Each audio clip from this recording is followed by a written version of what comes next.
हो रही है और लोग अभी अंदर मौजूद हैं। हाँ, जो अंदर मौजूद हैं वो कर सकते, जो अंदर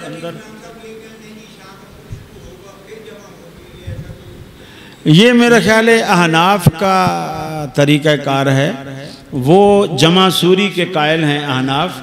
जमा सूरी ये होती है कि पहली जो नमाज है उसका आखिरी वक्त आ जाए और जो उसके बाद वाली नमाज है उसका पहला वक्त आ जाए। पहली को आखिरी वक्त में पढ़ें और वो वक्त ख़त्म हो, वो सलाम फेर दें और फिर जब सलाम फेर के बैठें तो दूसरी नमाज का वक्त भी शुरू हो चुका हो। बज़ाहिर लगेगा कि ये जमा हुई हैं, हकीकत में वो अपने अपने वक्त पर हुई होंगी। लेकिन हदीस में 3 तरीके हैं, जमा सूरी के, जमा मुकद्दम के और जमा मुअख्खर के। जमा तकदीम ये है कि आप इशा को मगरिब के वक्त में पढ़ें, इसे आप जमा तकदीम कहते हैं। और जमा ताखीर ये है कि आप मगरिब को इशा के वक्त में पढ़ें। तो दोनों तरीके ये अल्लाह के रसूल से साबित है। अब आप देखें ना, आप अराफात में गए हैं, आपने जोहर के वक्त में असर पढ़ी, अराफात में आपने जोहर के वक्त में असर पढ़ी और कसर भी की, 2-2 रकतें पढ़ी, जमा भी की और वक्त जोहर का है और आपको कहीं सफ़र पे जाना भी नहीं है, वहीं रहना है, लेकिन आपने असर पढ़ के वहाँ बैठ गए। अच्छा, फिर मगरिब हो गई आपको अराफात में। ये जो पहली मिसाल है ये तकदीम की है। मगरिब हो गई आपको अराफात में और हत्ता के बिलाल ने कहा भी या रसूलल्लाह मगरिब का टाइम, मगरिब। आपने कहा लोगों से कहो सवारियों पे सामान ला दें और चलो। वो कहते हैं अस्सलात अस्सलात या रसूलल्लाह। आपने फरमाया अस्सलात व अमामक, अभी नमाज तेरे सामने है, चल अभी ऊँटनी पे सवार हो वो सारे।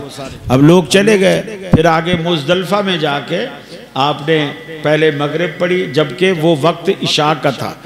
मगरिब कज़ा की, जानबूझ कर कज़ा की, यानी वक्त आपको मगरिब का हो गया अरफात में, आपने अरफात में मगरिब नहीं पढ़ी, जानबूझ के छोड़ दी। जब आप मुज़दलिफ़ा पहुँचे रात हो चुकी थी, इशा का वक्त आ चुका था। अब आपने पहले मगरिब पढ़ी, फिर आपने इशा पढ़ी। ये जमा ताख़ीर है।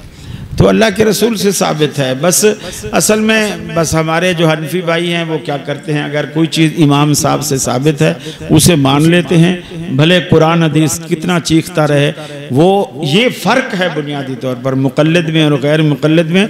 मुक़ल्लिदीन हजरात जो हैं कुरान हदीस को कौले इमाम पर पेश करते हैं, मुआफ़िक आ जाए तो मान लेते हैं, अगर मुआफ़िक ना आए तो तावील की कोशिश करते हैं, और तावील भी ना बन पाए तो कुरान हदीस वाली बात को रद्द कर देते हैं, इमाम के कौल को नहीं छोड़ते।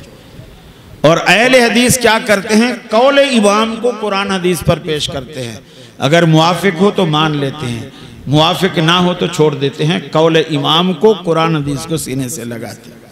और ये बात खुद मौलाना महमूदुल हसन बानी देवबंद ने तकरीर तिरमिज़ी में ये बात लिखी है, बै ख़यार के मसले में, ख़रीदो फ़रोख्त वाले मसले में, कि अल हक़ वल इंसाफ़ अन्न तरजीह अली शाफ़ी, कि हक़ और इंसाफ की बात ये है। ये हदीस जो है इमाम शाफ़ी के मज़हब की तायीद कर रही है, लेकिन हम इस मसले को इसलिए नहीं मान रहे, नहनु मुक़ल्लिदूना यजिबु अलैना तक़लीदु इमामिना अबी हनीफ़ा रहमहुल्लाह। हम चूँकि इमाम अबू हनीफ़ा के मुक़ल्लिद हैं और उनकी तक़लीद हम पर वाजिब है, इसलिए हम इस हदीस को मानने से कासिर। खुली बगावत, खुली बगावत और कोई सर